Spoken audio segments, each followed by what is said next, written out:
¿Me pueden escuchar y ver?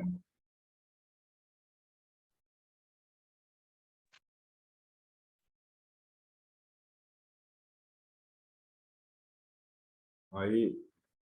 Hola Pamela, ahí te veo.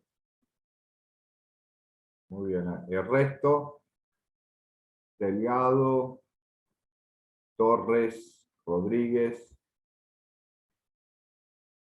Hoy somos menos, me parece. Ah, acá está. Hola, Juan Zárate. ¿Qué tal, Juan?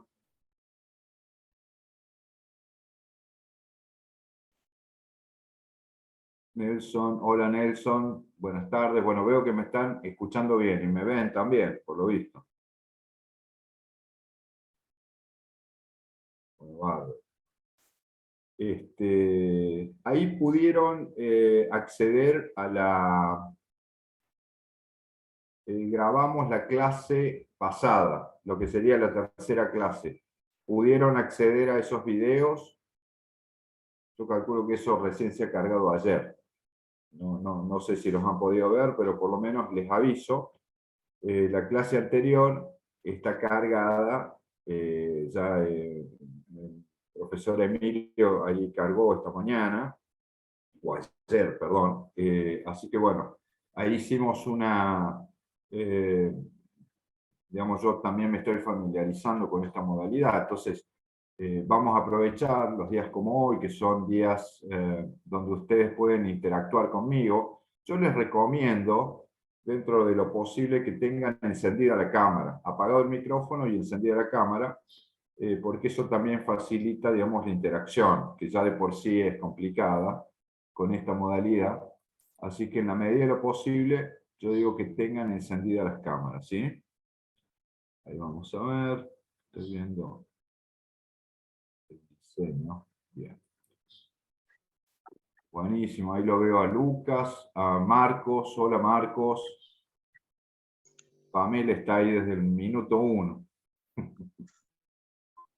¿Son todos de Salta Capital? ¿Hay alguno que no sea de Salta Capital?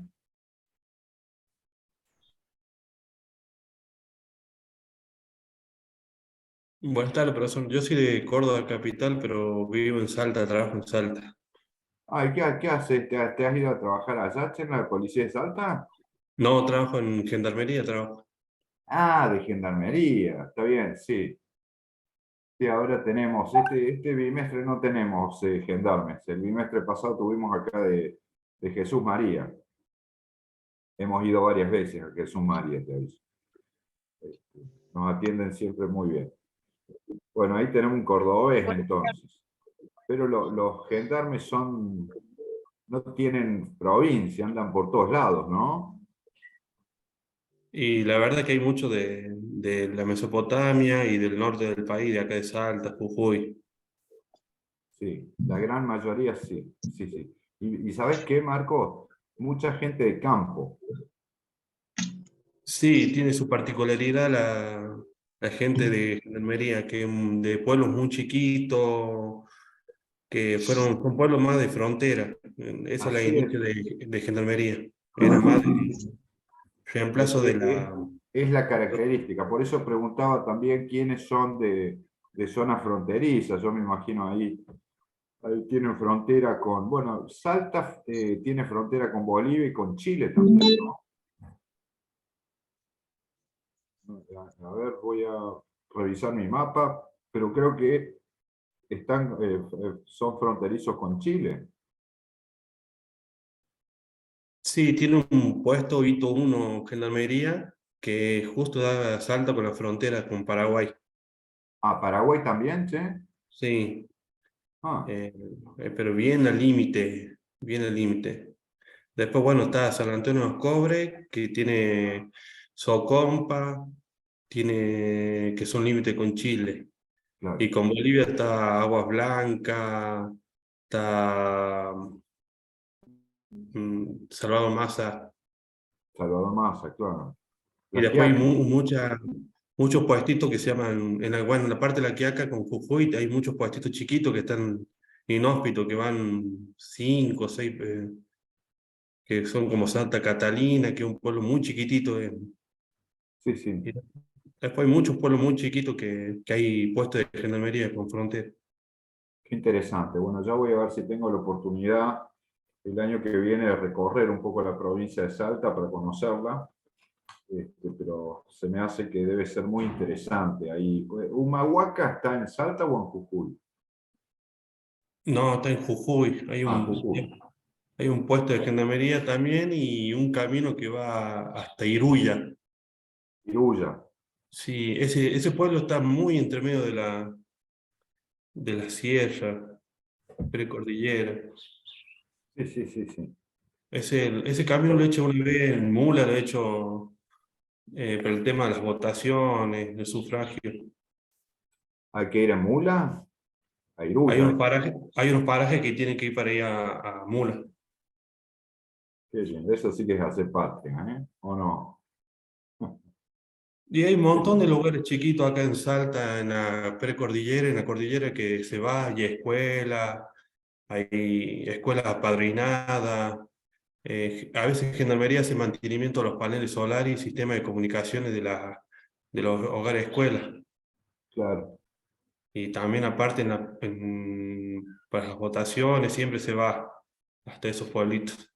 claro, claro, claro. O sea, todavía hay un porcentaje de población rural importante. Sí, población rural hay muy importante, pero no están incomunicados, ¿no? Porque la mayoría de las escuelas alberga escuela, son muy buenas, aparte tienen sistema de paneles solares y comunicación satelital en tema de internet. Sí, sí, sí. No, yo he pasado por Salta, alguna vez he estado en el aeropuerto, Ujú. pero lo que he visto cuando pasamos por allí no eran localidades incomunicadas, para nada. Lo que Con utiliza mayoría, rutas, con servicios, con todo, ¿eh?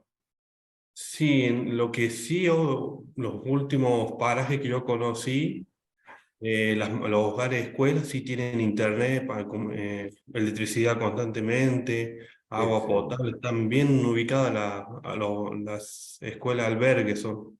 Sí, sí. Pero también hay cada paisaje ahí que uno va y es una tranquilidad, ¿no? Me imagino. Sí. Un paraíso, me imagino, me lo imagino. Pero ya tendré la oportunidad de recorrer esa provincia, para ver bien con mis propios ojos cómo es el tema.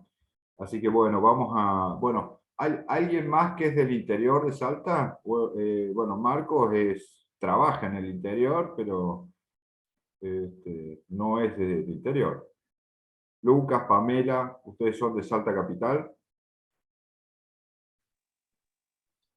Yo me encontraría trabajando en Orán, profesor. Ah, Orán. Sí, Sí, sí, bueno, eso es bien al norte, ¿no? sí, Orán, pero soy de Salta Capital, yo. ¿Y ahora estás en Orán en este momento? Sí, en Orán. Ah, qué lindo, che, qué impresionante, realmente.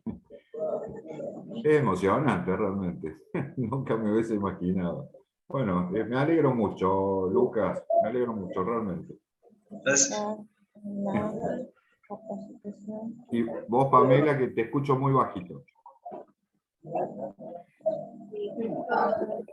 Constanza, ahí quiere hablar.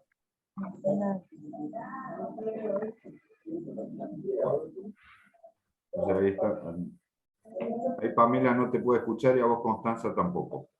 Bueno, vamos a tratar de ir mejorando esto. A mí me interesa la interacción también. Yo sé que no tenemos mucho tiempo. Yo pido disculpas ahí te veo Marcelo Chocobar, Jesús Perrone, te veo en sombra, Jesús.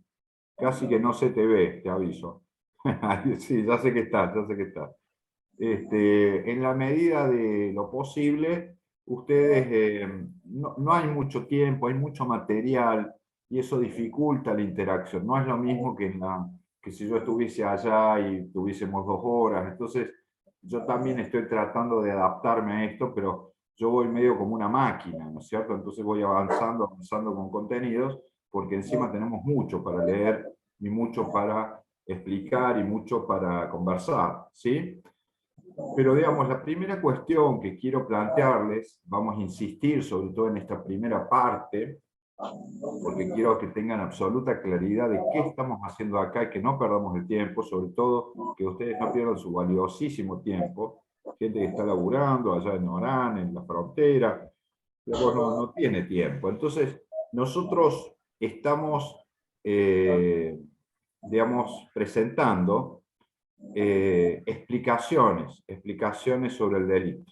Las grandes escuelas, digamos, de las explicaciones disponibles, ¿sí?, para explicar la conducta desviada, como dicen algunos, la conducta criminal, y en definitiva nos hemos hecho un planteo para que todos nos entendamos, que lo vamos a profundizar en la segunda parte del curso, que es esta idea de que la sociedad es un pacto social, es un pacto, hay un pacto, y dentro de ese pacto hay gente que coopera y gente que no coopera. Este es el esquema básico que yo les vengo presentando. Hay gente que coopera y gente que no coopera. Nosotros nos estamos concentrando sobre todo en los que no cooperan. Por eso lo que hemos empezado a hacer es reconstruir las teorías del delito.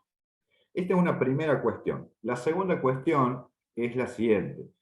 Necesito que ustedes vayan a la par de estas clases, dentro de, yo sé que hay que sacarle tiempo al tiempo.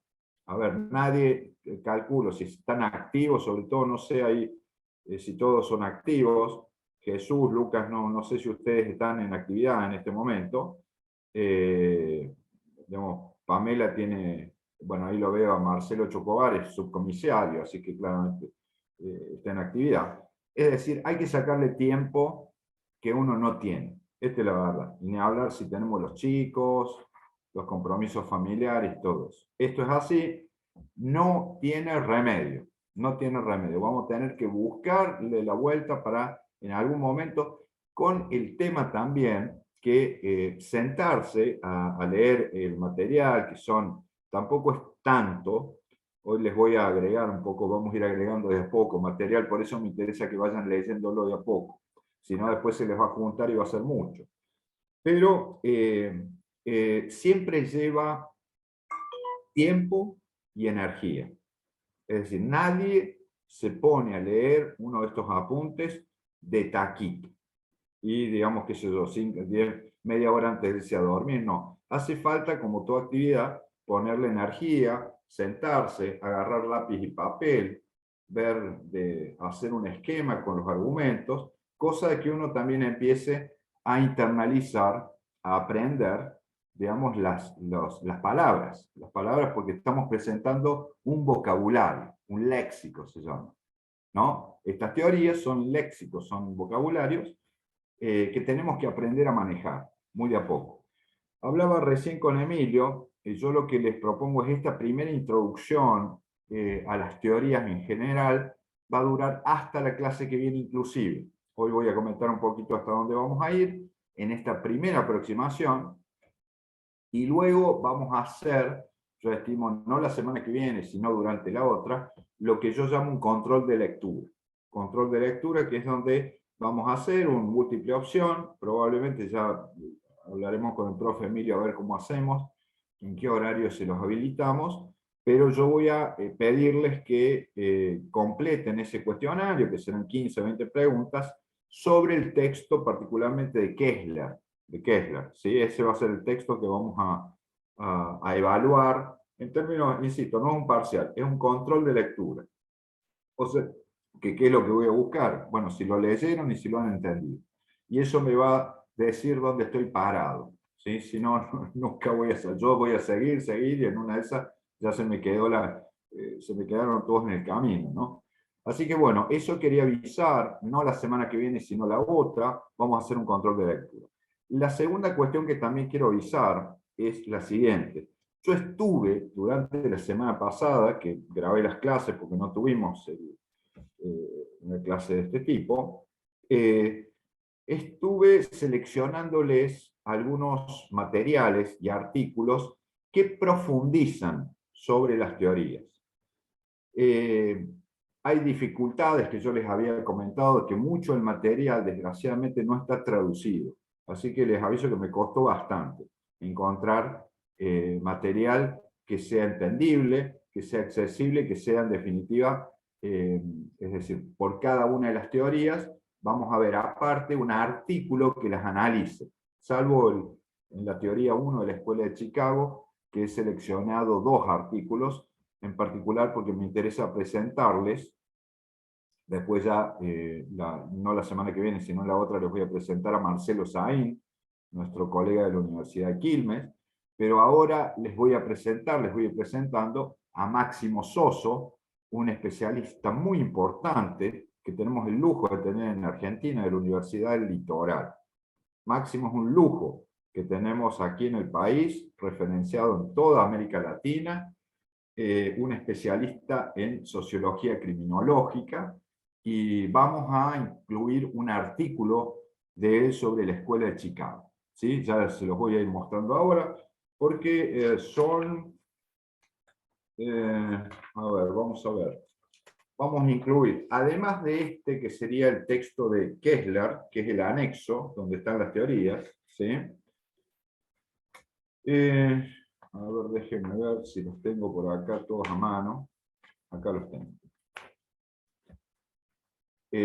Vamos a incluir un texto de Máximo Soso, son unas, estoy viendo acá unas 14 hojas, es un artículo de la revista de la Universidad del Litoral, Delito y Sociedad, de Máximo, sobre la Escuela de Chicago, que recomiendo lean, inclusive antes del control de lectura, porque les va a permitir entender muchas de las cosas que yo digo medio rápido, pero acá yo voy a ir repasando las cosas, vamos a volver permanentemente a las teorías, por eso me estoy demorando un poquito en eso.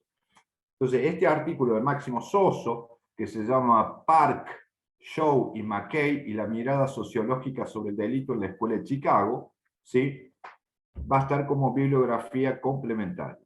Recomendación, léanlo, es excelente, excelente.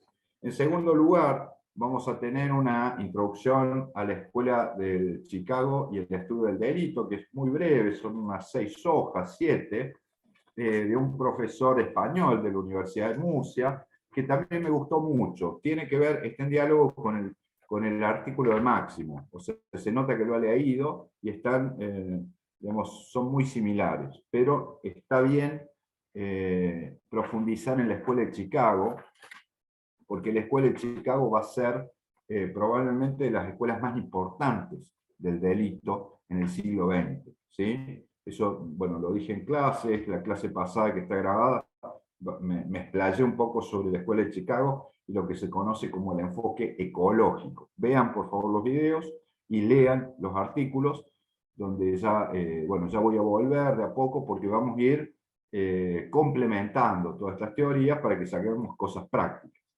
Bueno, en segundo lugar, sobre las teorías del control social, les he seleccionado este texto, que lo conseguí, está lo único que encontré en castellano, que se llama Una teoría del control de la delincuencia, de Travis Hirschi. Este es el teórico de la teoría del control social, que es la segunda teoría que desarrollé en los videos, ¿sí?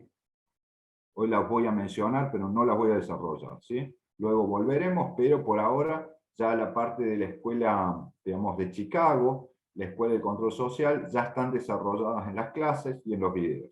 Y yo voy a ir subiendo estos artículos. Hoy solo voy a comentar algunas cuestiones.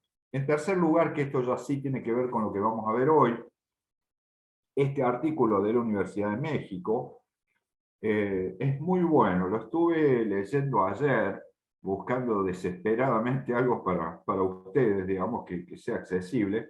Es sobre el enfoque de la anomia y de la atención en el estudio del crimen, las teorías de la anomia, ¿sí? Que hoy voy a presentar un poquito más extensamente. Es un gran trabajo de un posgrado, un teórico sobre el delito de la Universidad, a ver, bueno, sé que es de México, supongo que será de la Universidad Autónoma de México, la verdad que no lo sé, pero es de la revista de Sociología de México. México, ¿sí? Excelente artículo, les digo, realmente no tiene desperdicio. Finalmente, les he buscado dos artículos más, ¿sí? Uno es sobre lo que, ¿se acuerdan que les había hablado del Manhattan Institute? Del Instituto Manhattan y la doctrina de tolerancia cero y el enfoque económico, que ahí también tiene que ver la escuela de Chicago, pero no la escuela de Chicago de la cual hemos hablado al principio, que es la escuela sociológica de Chicago. Acá tiene que ver la escuela económica de Chicago, que no tiene nada que ver con la escuela sociológica. Digo, porque uno dice Chicago Boys y piensa en los tecnócratas de la década del 70, ¿sí? Esos que hacen números y no ven nada, no les importa nada, ¿no es cierto? Bueno, estas teorías de la racionalidad, se llama la racionalidad en las teorías criminológicas contemporáneas de Travenberg y Alosio, es un interesante estudio sobre la teoría de la elección racional, que tiene que ver con este enfoque neoconservador, digamos, del Instituto Manhattan, que también lo vamos a hablar, pero lo vamos a hablar en la clase que viene. Nos vamos a dedicar la clase que viene a analizar este artículo en particular. Y finalmente, para cerrar la parte teórica, les voy a presentar esto, que es un fragmento, son unas, déjenme ver, son unas 10 hojas más o menos, 7, 8 hojas, de una tesis doctoral de México también, sobre la teoría de la infraclase, de la underclass, que me interesa mucho y la vamos a desarrollar la clase que viene.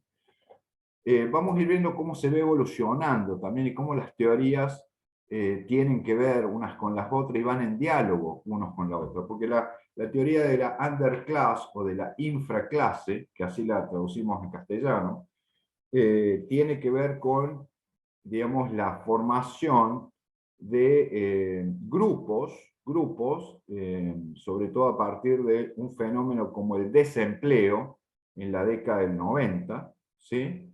Grupos y, en el caso de los estudios norteamericanos, de afroamericanos, o sea, de familias negras, que ya no comparten los mismos valores con una sociedad. A esto lo vamos a complementar ahora sí con algún sociólogo latinoamericano, y en particular estoy pensando en uno que no va a ir en la bibliografía, pero que yo lo voy a tener muy presente, que son los trabajos de nuestro colega de la ciudad de La Paz, de la Universidad de San Simón, Luis Tapia. Porque Luis, cuando hizo el doctorado allí en la Universidad Autónoma de México, el libro se llama, a ver si me acuerdo bien, Pensamiento Salvaje, se llama Pensamiento Salvaje, que es la tesis doctoral de él. Y Luis ahí trabaja la tesis de que hay un punto en el cual esta underclass o esta clase, digamos, se separa tanto de la sociedad que ya hay que hablar de una sociedad dual, de dos sociedades, no de una sola. ¿Se entiende? Es decir, estos casos él lo aplica de manera muy interesante, pero muy interesante, al caso mexicano, al sur de México, al caso ecuatoriano y al caso boliviano, porque en América Latina, que por eso ahí vamos viendo los límites también, está muy bien la Escuela de Chicago, está muy bien todo eso, pero cuando nosotros volvemos a nuestros pagos, nos encontramos con que tenemos una especificidad en la problemática. Y nosotros no podemos decir que somos, no sé, que vivimos en Chicago. No, no vivimos en Chicago. Vivimos en Córdoba, vivimos en Salta, y los problemas latinoamericanos tienen su especificidad. En el caso de Luis Tapia, que maneja muy bien el caso boliviano, él habla de una sociedad dual. ¿Qué quiere decir? Una sociedad que no está integrada, sino que hay, radicaliza la posición. Yo tengo mis dudas de que eso sea del todo así, pero él dice no, los pueblos indígenas tienen una realidad paralela, no forman parte de la misma sociedad que los centros urbanos, sino que hay dos sociedades, por lo menos, ¿no? Es decir, radicaliza esta posición. Bueno, esto tiene que ver con lo que vamos a ver la clase que viene, la teoría de la infraclase o de la underclass, ¿sí? Como ejemplo del héroe de la infraclase, yo les presenté el caso de la película del El Guasón, que lo tienen ahí en el campus virtual. Bueno, ¿qué es el Joker? El Joker, lo único que falla, que no va con la teoría, es que el Joker o el Guasón es blanco, porque la teoría habla mucho de afroamericanos, no habla de blancos, ¿sí? Sobre todo habla es decir, es lo único que no cierra, pero este héroe, digamos, de la infraclase, en lo cual se convierte el Guasón, es una explicación directamente ligada con la teoría de la infraclase. Es decir, el Guasón de Joker es una víctima de esa sociedad, ¿sí? Eso lo vamos a analizar, insisto, la clase que viene. Hoy vamos a volver y vamos a dedicarnos a una teoría en particular y vamos a mencionar otra. La idea es cada clase hacer dos, tomar dos para desarrollarlas un poquito más, porque hay una teoría, digamos, hemos desarrollado la Escuela de Chicago de 1910 a 1940, hemos hablado de la teoría del control social, ¿sí? Más o menos a partir de la década del 40-50, y ahora vamos a empezar a hablar de una tercera teoría, que es la teoría de la anomia. La teoría de la anomia, ¿sí? Perdón, ¿alguien preguntó algo? No, a alguien se le escapó el dedo. Bueno, la teoría de la anomia es un poco lo que vamos a ver hoy. Es una teoría que se sigue utilizando mucho. Tiene un antecedente que es, a ver, vamos a empezar por lo más obvio, que es la palabra anomia. Digamos, de origen griego, a es sin y nomos es ley, sin ley, anomos, sin norma, ¿sí? Entonces la teoría la introduce, la populariza un sociólogo muy importante, francés del siglo XIX, un positivista, llamado Émile Durkheim. Émile Durkheim, ¿sí?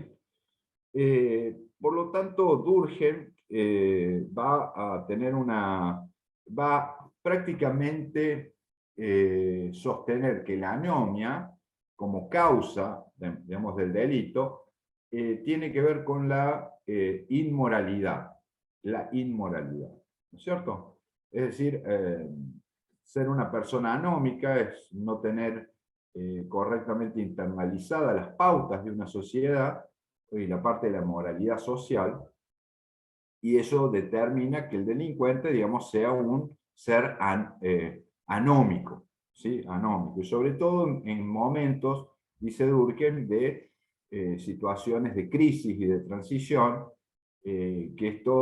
¿cuál es la característica de las situaciones de crisis y de cambio y de transición? Bueno, tanto a nivel personal como a nivel colectivo, cuando hay situaciones de cambio, se suelen aflojar las lealtades vigentes, las lealtades, digamos, a los grupos familiares, a las lealtades a los gobiernos, en fin. Las lealtades se aflojan hasta que culmina el proceso de transición y se restablecen las nuevas lealtades. Pero al medio hay un momento de transición, de incertidumbre, donde, por decirlo de alguna manera, las reglas se vuelven difusas y la obediencia también se vuelve difusa. Entonces es posible transgredir sin, digamos, transgredir sin consecuencias en procesos de cambio, de transición. Es, digamos, habitual que mayor cantidad de gente no cumpla, transgreda la ley, que en proceso de normalidad. Esto es más o menos, básicamente, una idea de Durkheim. Bien, por lo tanto, la idea de Durkheim va a ser retomada, vamos a ver dos momentos que me interesa mostrarles. Esto está bien desarrollado en el artículo que les había comentado de la Universidad de México, digamos, en realidad el teórico que va a retomar esta teoría y la va a aplicar, y con muchísimo éxito hasta el día de hoy, es de apellido Merton, R.K. Merton, Robert Merton, ¿sí? Merton va a elaborar una teoría, digamos, mucho más específica sobre la anomia, que consiste más o menos en lo siguiente, es decir, cómo se explica que la anomia, o sea, la falta de ley, tenga que ver causalmente o cause el delito. Bueno, él va a distinguir primero, y esto voy a hacer primero muy esquemático, después, en todo caso, profundizaremos o veremos algunos matices, pero básicamente va a distinguir entre lo que es la estructura de una sociedad, que básicamente es cómo se ordena, cómo se organiza una sociedad, que son clases sociales, ¿sí? Por ejemplo, uno tiene la clase alta, la clase media y la clase baja. Más o menos, en cualquier sociedad, por lo menos hay 3 clases. Y no mucho más que eso.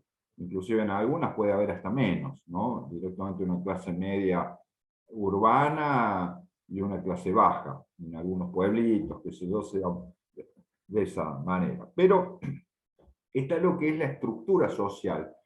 Y él va a distinguir otra, que es la estructura cultural. ¿Qué es lo que me da la estructura cultural, según Merton? Bueno, la estructura cultural, y les voy a dar una pista para que veamos en concreto de qué está hablando Merton cuando habla de estructura cultural. Él está hablando del mito del sueño americano, del American Way of Life, o del American Dream. ¿Qué es el sueño americano? Bueno, el sueño americano es la idea que tiene, sobre todo el que llegue a Estados Unidos, ya sea latinoamericano, ya sea europeo, de hacerse la América.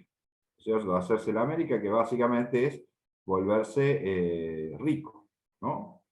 Uno va a Estados Unidos ¿a qué? A hacerse rico. Esa es la promesa del sueño americano. Entonces, Merton está bastante centrado en el nivel cultural y lo asocia con esto, que son los fines que propone un estilo de vida. Por ejemplo, esos fines en otras sociedades no están tan marcados, donde no hay un imperativo o, digamos, una presión para ser rico. ¿Se entiende? Bueno, en Estados Unidos esa presión es muy fuerte. Es más, si usted no es rico, bueno, esto está en la película de Joker, ¿no? El guasón, es decir, el perdedor, el loser, como dicen ellos, loser. Usted es un loser, es un perdedor. Bueno, allí hay un imperativo cultural que tiene que ver con que Merton estudia bastante, es decir, esta estructura cultural, que por un lado me da los fines, dice Merton. ¿Cuál es el fin? Y bueno, hermano, hacete la América, acá estamos, genera la prosperity, la prosperidad, la riqueza, ¿no? Acá estamos en Estados Unidos todos para ser ricos, ¿sí? Y a su vez, dice Merton, no solamente que la cultura me da los fines, sino que me da los medios válidos o lícitos para llegar a esos fines. ¿Se entiende? Es decir, al pelo. Yo quiero ser rico y hacer el American Way. Ahora bien, ¿cuáles son los medios lícitos para hacerlo? ¿Y cuáles son los medios ilícitos? Evidentemente, si yo robo un banco, también me vuelvo rico, pero no es un medio lícito. ¿Se entiende? Mientras que si me pongo una pizzería, me rompo todo ahí en Miami o en Chicago, no sé dónde, laburo todos los días, como hacen muchos de nuestros compatriotas reales allí en Estados Unidos, y laburan 10, 15 años, por supuesto se matan y se traen la plata para acá. Bueno, eso es un medio lícito, la pizzería, ¿sí? El empleo, cuidar a ancianos, que son niñeras, lo que sea.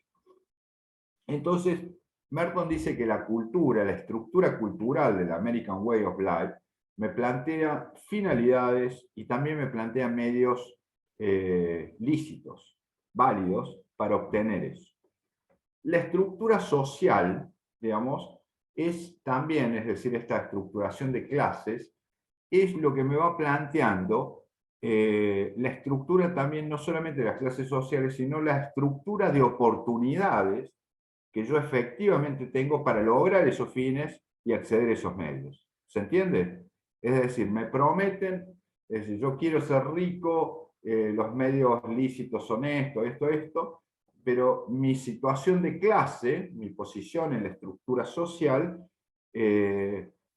no siempre es consistente, es decir, se me promete una cosa y por el otro lado se contradice porque mi posición social no me estaría permitiendo acceder a eso.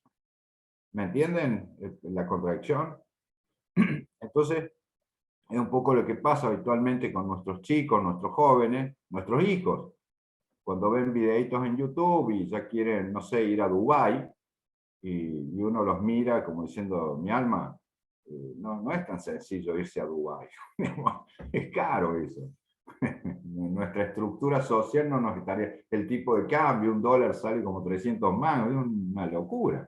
No podemos hacerlo nosotros, ¿se entiende? Entonces, hay una estructura social de oportunidades, digamos, de posibilidades, que entra en tensión con una estructura cultural de fines, que nos dice, no, usted tiene, es decir, inclusive Merton dice que en Estados Unidos la estructura cultural, los fines y los medios, son bastante homogéneos, en el sentido que son compartidos.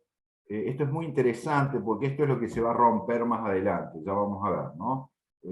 Yo tengo mis dudas, pero bueno, estos fines, esta cultura, es compartida prácticamente por todos, incluidos los migrantes. El migrante va a Estados Unidos a esto, y los sectores, digamos, de afroamericanos, los latinoamericanos que viven allí, todos aspiraríamos, en principio, al American Way of Life. O sea que hay unidad, según Merton, con respecto a los fines. Y, bueno, ahí empieza el problema, esa contradicción entre la estructura social, mi posición objetiva dentro de la sociedad, mis posibilidades reales, y la estructura cultural. A eso se le suma un tercer factor, que es el factor determinante, según Merton, que es qué pasa cuando hay una erosión, dice él, o hay una crisis, es decir, porque estas contradicciones a veces se van exacerbando. Yo veo, digamos, yo vivo, no sé, en el conurbano cordobés, o salteño, o bonaerense, y yo veo que pasan los años, y el poncho no aparece, ¿o no? Seguimos acá, no puedo comprar la casa, no me puedo casar. Es decir, se empieza a agudizar la tensión entre la estructura social y los fines que me está marcando, a veces un aparato no solo cultural, sino infernal de medios, ¿no es cierto? Que nos están llevando al consumo, al que si no consumimos no somos nada. Esto solo se ha ido exacerbando, no solamente que no se ha detenido, sino que cada vez es más marcado esta tensión, ¿no? Ahora bien, lo que en momentos de crisis particularmente, va a decir Merton, y acá viene la anomia, su definición de su teoría de la anomia, es decir, hay una crisis, él habla de debilitamiento, una erosión, esta es la palabra que usa él, de los medios lícitos. ¿Qué quiere decir? Que llegado el momento, el delincuente deja de, o sea, comparte los objetivos de la sociedad, quiere ser rico, quiere tener las zapatillas Nike, quiere tener el tele, quiere ir a ver a Coldplay a Buenos Aires, quiere lo mismo que queremos todos, ¿se entiende? Entonces estar en ese mundo, no hay una ruptura en términos de objetivos o de fines culturales. Todos queremos lo mismo y él participa de este querer, de este deseo, ¿no? De la estructura cultural. Ahora bien, donde se va a empezar a separar la cosa, dice Merton, es en que los medios lícitos o los medios válidos a él, a esa persona o a ese grupo, no le son accesibles. No le son accesibles. Entonces usted quiere ir a Harvard, pero resulta que su pueblo no tiene ni escuela secundaria, ¿no es cierto? Entonces, ¿qué pasa con el American Dream? ¿Qué pasa con, digamos, los medios que yo necesito para eso? Quiero competir en las Olimpiadas y en mi pueblo no hay ni una, no sé, ni una pileta de natación. Entonces no hay medios, no hay medios. Entonces, ahí dice Merton, la anomia consiste en esto, que hay una anomia con respecto a los medios, donde el delincuente empieza a recurrir a otros medios alternativos, pero para obtener los fines de la sociedad. Es decir, insisto, no es que el delincuente no quiera lo mismo que queremos todos nosotros, lo que no acepta es los medios lícitos o válidos, porque considera que no los tiene, que no tiene acceso a eso, por lo tanto tiene que buscar otros medios. Y el medio, por supuesto, es la conducta que se conoce como desviada o lo que quiera, ¿sí? Entonces, acá viene un poco el núcleo de la noción de la teoría de la anomia de Merton, en el sentido que, y acá hay una cosa interesante, porque digamos, porque no es solo la noción de la anomia, sino que hay otra noción que viene pegada con la noción de la anomia, que es la noción de la tensión que es casi una noción, a ver, es sociológica porque es una tensión estructural, la tensión que se da entre los fines, los medios y la estructura social. Eso ahí va generando una tensión psicológica en el delincuente.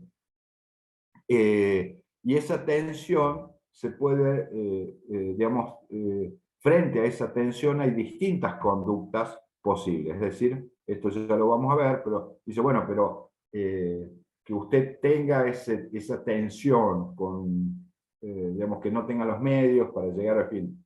Hay gente que tampoco tiene esos medios, pero que no delinque por eso, ¿sí? Esto, ojo con esto. Dice, bueno, pero ¿qué? Si no tengo los medios, y yo no recurro a medios ilegítimos porque nada, porque me enseñaron en casa que eso no se hace. Bueno, eso es correcto. Hay gente, no necesariamente, ya vamos a hablar de esto, no necesariamente que exista esa tensión determina que una persona o un agente, un individuo sea o sea impulsado al delito. ¿Sí? No necesariamente.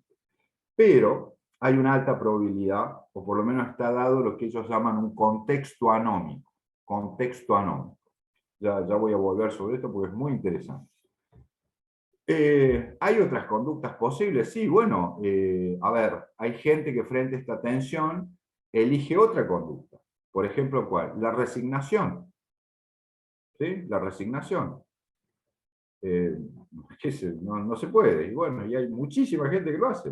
Porque dice, no, todo... No, probablemente la gran mayoría se resigne. Otras salidas son, en este momento no recuerdo todos, porque Merton establece como 5 opciones. Una es la salida simbólica, digamos, pero en definitiva él dice que denomina esta salida por el delito como la salida por la innovación. Innovación, es decir, es no aceptar los medios válidos o lícitos y usar otro tipo de medios, ¿sí? para conseguir el objetivo, ¿sí? Entonces, bueno, más o menos vamos a ir viendo que las nociones de anomia y de tensión son la base de la teoría de la anomia y de la tensión social. Es decir, ¿cómo se explica el delito para Merton y para esta teoría? Bueno, se explica fundamentalmente por este tipo de tensión que genera el desencuentro entre la estructura de oportunidades de una estructura social de clases, por un lado, y una estructura cultural que me plantea fines y medios que no podemos alcanzar. ¿Más o menos se entiende eso? Por lo menos en general. Bueno, ya con eso para arrancar estamos bien. Pero esta es la anomia. Esta es la anomia en Merton. ¿Sí? Por lo tanto, esta teoría, bueno, ¿qué es lo que le van a criticar a esta teoría? Dice, bueno, está bien esta teoría, ya en la década del 60, se sigue usando hasta el día de hoy, ojo, no está para nada descartado.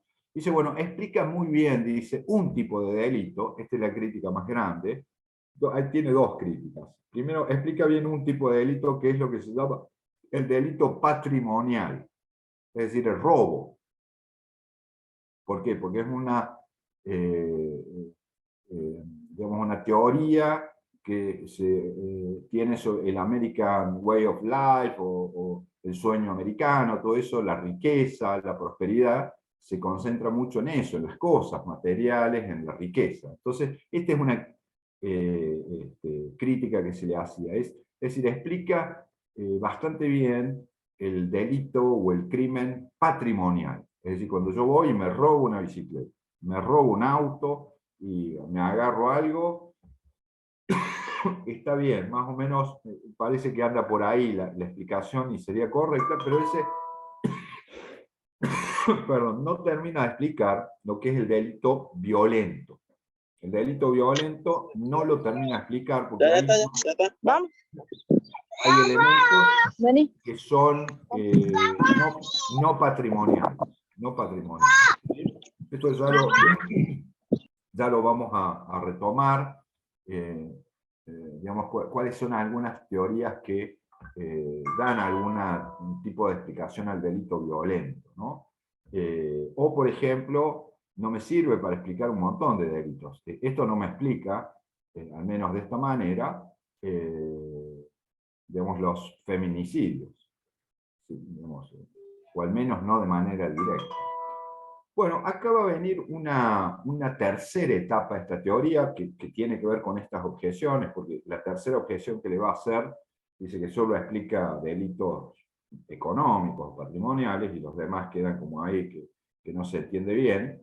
Viene una tercera etapa, digamos, hay dos teóricos, que uno es Messner y el otro es Rosenfeld, ya en la década del 80, que van a proponer un nuevo elemento a la teoría de la anomia. ¿Cuál es este nuevo elemento que van a incorporar Messner y Rosenfeld? Bueno, dice, está bien esto de la estructura social, las clases sociales y la estructura de oportunidad, eso está bien, pero es como demasiado general, ¿no? La sociedad, las clases, dice, está bien, pero es muy abstracto, dice, tenemos que buscar entre el individuo, acá está, digamos, la estructura social y acá está el individuo, hay un abismo al medio, ¿no es cierto?, que no se termina de llenar. Es muy grande, esto es como, digamos, muy abstracto. Por lo tanto, dice, ahí hay que revisar las cadenas causales porque no está claro cómo de digamos, un elemento tan abstracto como una estructura social, estructura de oportunidades, se llega, digamos, al delito. Por lo tanto, ellos van a proponer una especie de intermediación, un nexo entre, que es un poco el enfoque que vamos a ver nosotros, entre la estructura de la sociedad y el agente o el individuo, que son las instituciones. O sea, al medio están las instituciones, un neoinstitucionalismo, digamos. Este es el caso de Messner y de Rosenfeld, esto se está usando muchísimo hoy en día. ¿Qué es una institución? Bueno, institución es la familia, ¿no es cierto? Instituciones sociales, instituciones de la escuela, el colegio, las instituciones del trabajo, es decir, las instituciones vienen a ser mediaciones, digamos, entre esta desestructuración social y el delito. ¿Qué es lo que suele pasar, según Messner y Rosenfeld, cuando se empieza a haber un aumento en la tasa de criminalidad o de delito? Y acá meten un elemento muy interesante. Messner lo que dice es que y acá tiene que ver de vuelta el sueño americano, y esto es tal cual. Es decir, hay elementos dentro de las instituciones, hay como dos factores, la tensión, volvemos a la teoría de la tensión, es decir, hay dos factores. Uno es un factor que él identifica con el capitalismo. el capitalismo, el individualismo, el afán de riquezas, ¿no es cierto? Que es la presión social por la riqueza, son los factores o los elementos que están al interior de todas las instituciones, y por el otro lado hay otros factores que son elementos no económicos, digamos, factores no económicos, como puede ser, por ejemplo, las iglesias. Las iglesias no ponen el hincapié en obtención, digamos, de ir a vivir en Dubái, trabajando por internet y tomando, no sé, Campari a orillas del mar, ¿no? Eso sería un objetivo que me da la vida fantástica del capitalismo, ¿no es cierto? Y para eso necesito plata, dinero, para mandar a mis hijos a mejores colegios, para que jueguen al tenis, para que vayamos a la costa todos los años. Bueno, eso entra dentro de la lógica económica del capitalismo. Y por el otro lado, hay otro tipo de factores que son no económicos. Ahí entran, por ejemplo, factores como ONGs, las iglesias, algunos sectores de la militancia política, que no tienen valores estrictamente económicos, sino que son otros valores. Bueno, estos dos factores suelen perder el equilibrio, dice Mehmet. Es decir, cuando empiezan a predominar los factores económicos capitalistas, se debilitan los factores ligados con el aspecto o las instituciones no económicas. Es decir, cuando las iglesias, por ejemplo, pasan a un segundo plano y se enfatiza sobre todo los factores individualistas, la competencia y no la integración social, ¿no? Mientras que los factores religiosos, a veces políticos, solidarios, enfatizan la integración, ¿no es cierto? La no competencia, la cooperación, etc. Bueno, esa es la tensión que va a plantear esta tercera etapa de la teoría de la anomia, y ellos entienden que cuando se exacerba justamente, digamos, disminuyen el rol de estas instituciones no económicas y aumenta de manera desmesurada, predominante, las estructuras económicas, capitalistas, etc., bueno, habitualmente se da un tipo de delito anómico. Se da un tipo de delito. Esa es una situación anómica que hace propicio, digamos, la situación al delito, ¿sí? Entonces, esta se llama la teoría de la anomia institucional.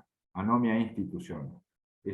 Messner y Rosenfeld básicamente tienen esta lectura, digamos, de factores estructurales bajo los cuales se van creando situaciones. Acá quiero vincular esto con algo que hemos visto, yo lo dejé en los videos, pero que me interesa enfatizar.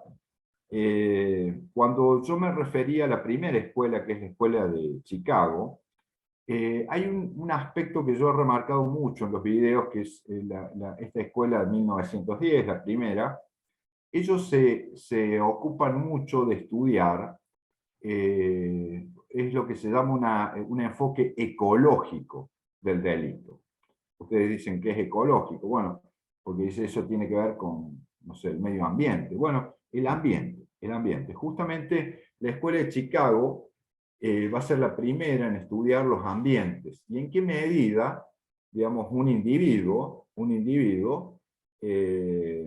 más allá de sus creencias y de sus tendencias, que pasa por esos ambientes, por ejemplo, lo que la Escuela de Chicago llama zonas de transición en una ciudad, es decir, son zonas donde no hay un enraizamiento de la población, digamos, no son sectores socialmente consolidados, estamos hablando de una ciudad como Chicago que tenía muchísima inmigración y había una zona donde la gente duraba un tiempo y se iba, circulaba, no había un arraigo, un apego, ¿no es cierto? Como dice la teoría del control social, no había un apego. Bueno, ese desapego hace que esas zonas sean zonas de transición. Y ese crea una especie de ambiente, ¿no es cierto? Entonces, esto es interesante porque yo creo que acá convergen la teoría de la anomia con la teoría de Chicago en este sentido. No es suficiente, a ver, no se puede explicar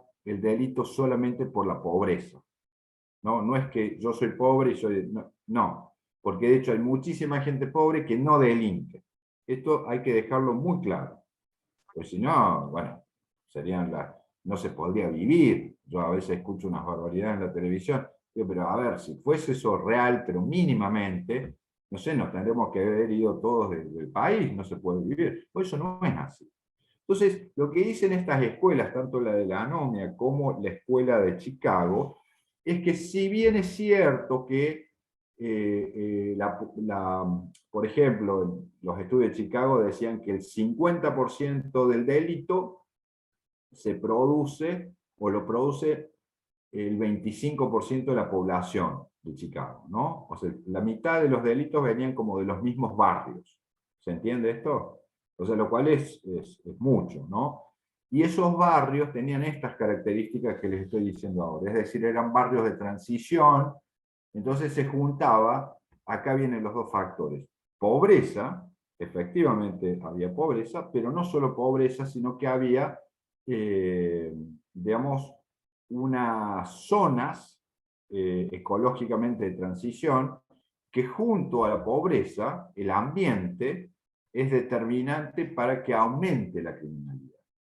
O sea, es decir, ese mismo pobre en otro ambiente, digamos, mejor, digamos, no tiene por qué tener incentivos para delinquir. ¿Sí? Este tema después lo vamos a estudiar mejor, porque es muy importante. Bueno, en este sentido, digamos, más o menos, bueno, finalmente lo único que se me ocurre decir para ir cerrando esta parte de la teoría de la anomia, que es solo una introducción, es lo siguiente. Otra de las críticas que se le ha hecho a la teoría de la anomia es que pone demasiado hincapié, lo mismo se dijo de la teoría de Chicago, en el delito de los más pobres, ¿no? Otra vez volvemos con la cuestión de una cierta, ya lo vamos a ver en la teoría de etiquetamiento, ¿no? Una estigmatización, digamos, de la pobreza, etc. Pero digamos, hay otro delito, esto es interesante, que en realidad ahí volvemos a Durkheim en el siglo XIX, que lo estudia un economista de apellido Sutherland, basado en Durkheim, que es el famoso delito de cuello blanco.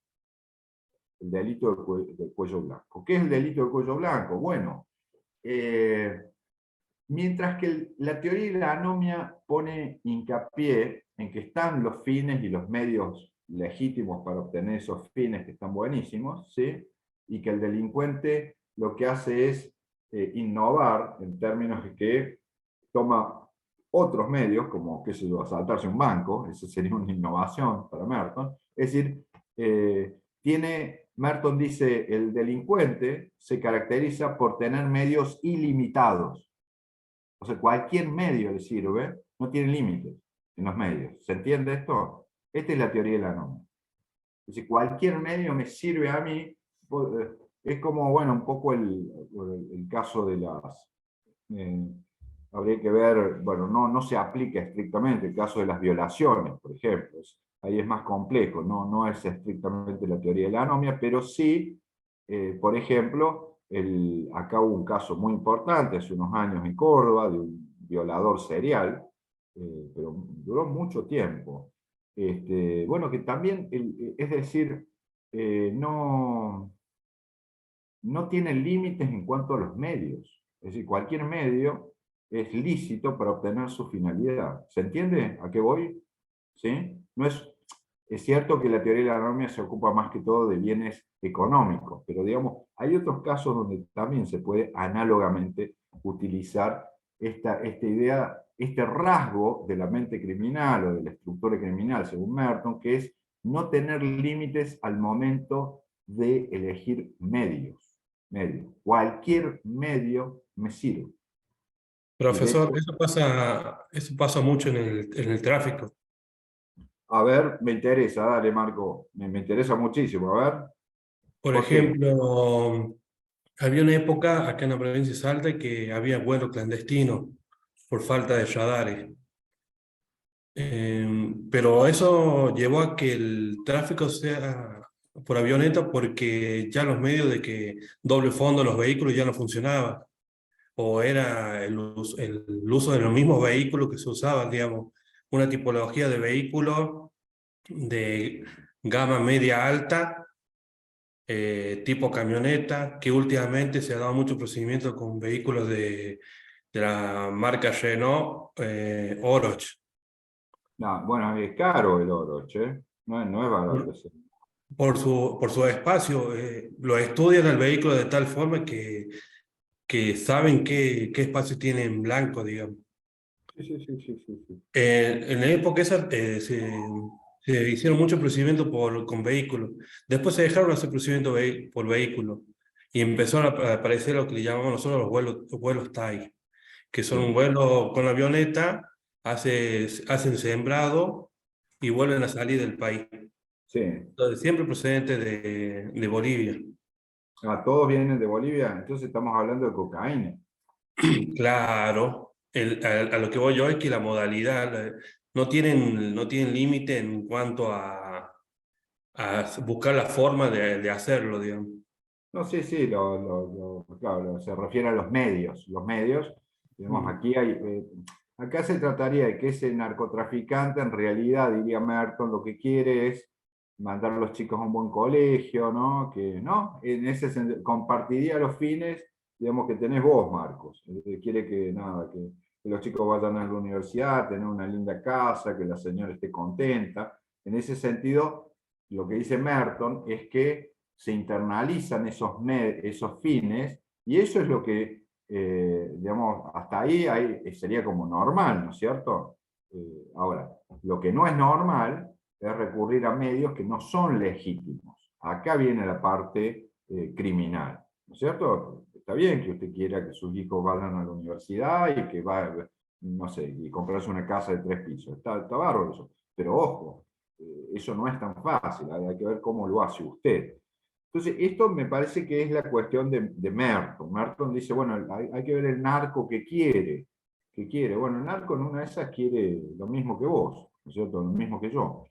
Y ahí hay que ver esa cuestión de por qué, digamos, elige medios ilegítimos. Esa es la anomia. Esa es la anomia, ¿sí? Esto, digamos, como dato, ¿no? Para ir entendiendo a qué apunta la teoría, al menos, ¿no?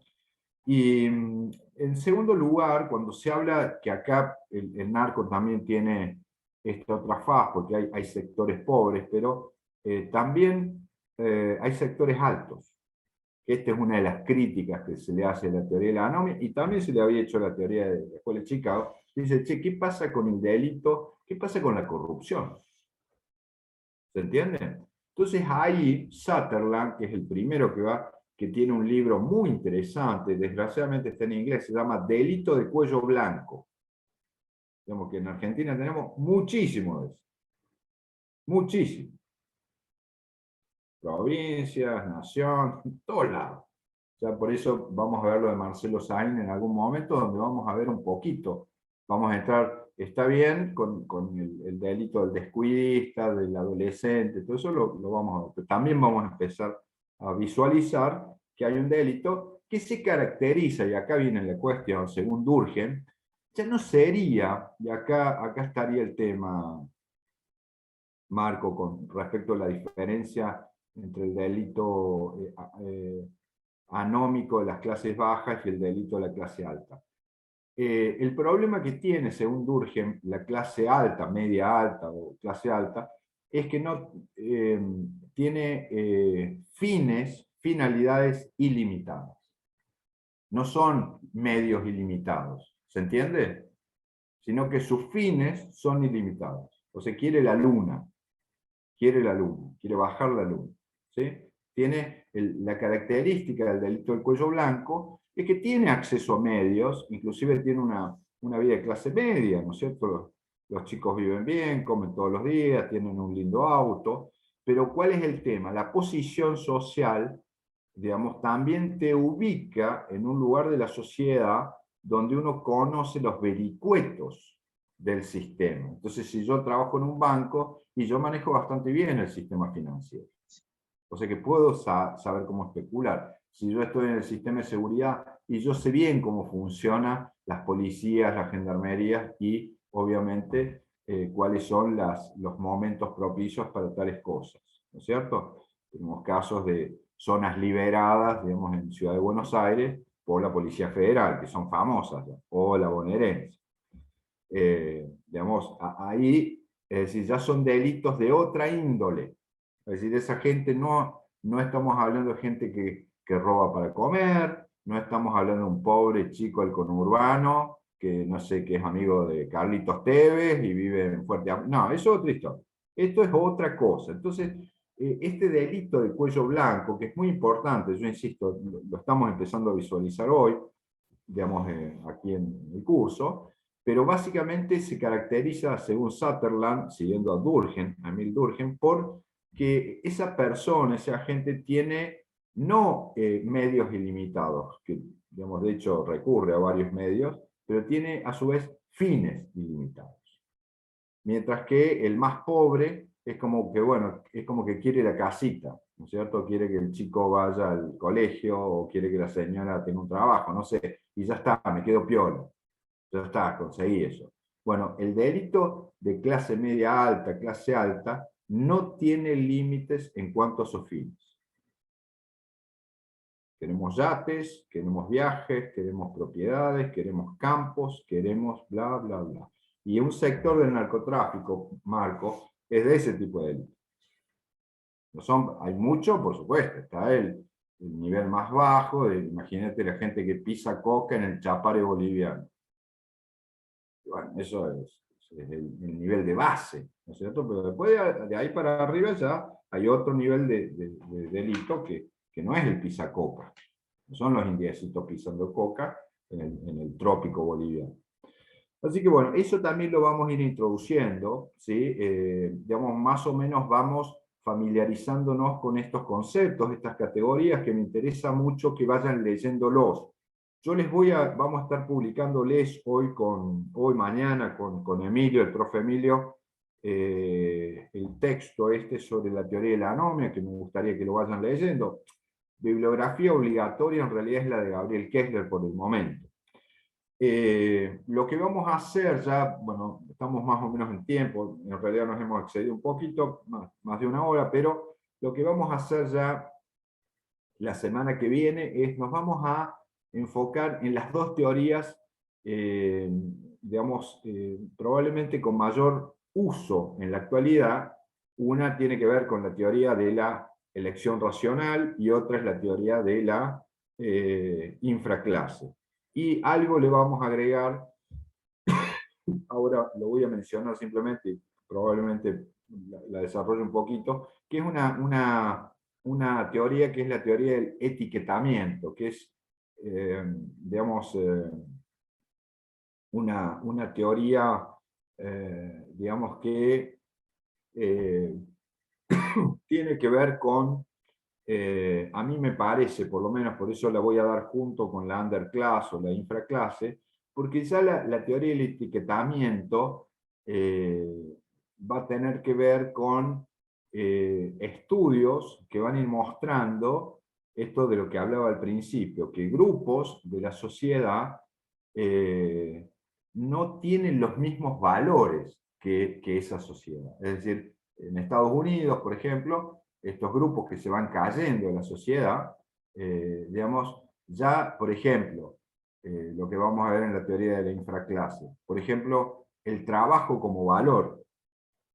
¿Se entiende? Sí, me entienden perfectamente. Es decir, eso que nos han educado, nos han metido acá, sobre todo la cultura inmigrante, tiene acá metido que tenemos que trabajar, trabajar, trabajar, trabajar y trabajar. ¿No es cierto? Eso es todo. Bueno, ¿qué pasa cuando yo tengo grupos que ya no tienen ese apego al trabajo?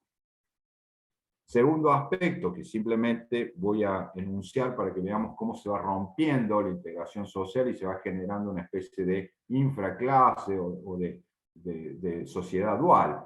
Es decir, un fenómeno que va a estudiar la teoría de la infraclase es ver la gran cantidad de hogares monoparentales. ¿Qué quiere decir hogar monoparental? Y un solo padre, que en realidad es la madre, ¿sí? De familias afroamericanas, es decir, negras, que están a cargo del chico o de los chicos. ¿Dónde está el padre? Primero, ya no se casan, ¿sí? O sea que no son hijos nacidos fuera del matrimonio, que terminan a cargo de la madre termina siendo beneficiaria de los programas sociales, ¿sí? Cosa que está pasando hoy en Argentina y en el conurbano y en Córdoba al menos, hogares monoparentales con madres a cargo y los padres que nunca se casaron y el padre o bien está preso o bien está muerto, ¿sí? O bien se fue. ¿Sí? En el mejor de los casos se fue y no apareció nunca más. Es decir, estos son algunos de los rasgos que vamos a ver de un fenómeno muy serio que estamos viviendo hoy en día, ya vamos a ir llegando ahí a ese punto, que es la formación de una infraclase. Quiere decir que ya no es una clase dentro de una sociedad, sino que es algo que está por debajo de las clases y que por lo tanto ya no comparte su estructura cultural. Si a usted le enseñaron que tiene que trabajar desde las 6 de la mañana hasta las 11 de la noche, todos los días, para llegar a que eso sería medios lícitos, diría la teoría de la anomia, a usted le enseñaron eso. Bueno, estos sectores ya no tienen, por ejemplo, al trabajo como una cultura del trabajo. Y en algunos casos ya por más de una o dos generaciones. Con lo cual nosotros estamos teniendo este problema ahora en Argentina. Bueno, esto ya estaba pasando en Estados Unidos a partir de las reformas económicas de la década de los 90. Y acá estas teorías de la infraclase, todo eso, van a poner especial énfasis en el vínculo entre el delito y el desempleo. ¿Sí? Que ahí vamos a poder explayarnos mucho, inclusive ustedes me contarán algunas situaciones allí, espero que puedan hablar. Y finalmente, o antes de eso, esta va a ser la última teoría que vamos a ver, ya la semana que viene cortamos con esta parte general teórica, vamos a ver la teoría de la elección racional, que básicamente es todo lo contrario a gran parte de las teorías que venimos viendo, porque va a partir de la base, que el delito, que no es verdad que el delincuente venga determinado por la estructura social, la pobreza, todo eso, y que el delito es una decisión individual, una elección racional del individuo. ¿Se entiende? Por eso, la teoría de la elección racional ha sido vinculada con teorías conservadoras, inclusive que se la asocia con ¿cuál es el remedio? Bueno, se ha dicho que son represivas o de tolerancia cero, la ventana rota, etc. Tolerancia cero. Bueno, en la clase que viene vamos a dedicarnos a profundizar un poquito esas teorías, que son las actuales, básicamente, digamos, por supuesto que y nos va a faltar una, pero la voy a ver un poquito más adelante, que es muy de vanguardia, que tiene que ver con la cuestión de la genética y todo eso, que ahora, pero no la voy a tratar ahora, porque no es una teoría que se esté utilizando hay algunos programas pilotos, pero lo voy a comentar mucho más adelante, y todavía no amerita incorporarla dentro de las teorías que estamos utilizando hoy en día en el enfoque del delito. Así que, gente, bueno, yo diría que es suficiente por hoy, ¿no les parece? ¿Sí? Recomendación. Claro. Por favor, acompañen las clases, así pueden participar también. Me interesa mucho poder verlos en la medida que funcionen sus cámaras. Hemos podido interactuar con algunos de ustedes hoy, lo cual me alegra mucho porque mejora. Nada, está bueno, la verdad que está bueno. ¿Qué les pido? Lean, vayan leyendo lo de Kessler y les voy a ir agregando hoy o mañana material para que vayan profundizando sobre estas escuelas, ¿sí? Terminamos ya con teorías la semana que viene y ya la otra semana nos abocamos, digamos, ya a un desarrollo de aplicación que vamos a ver la primera y la segunda parte del libro de Kessler, ¿sí? Sobre cuál es la cuestión del delito y su relación con el barrio, la familia, la escuela y el ámbito laboral. ¿Ok?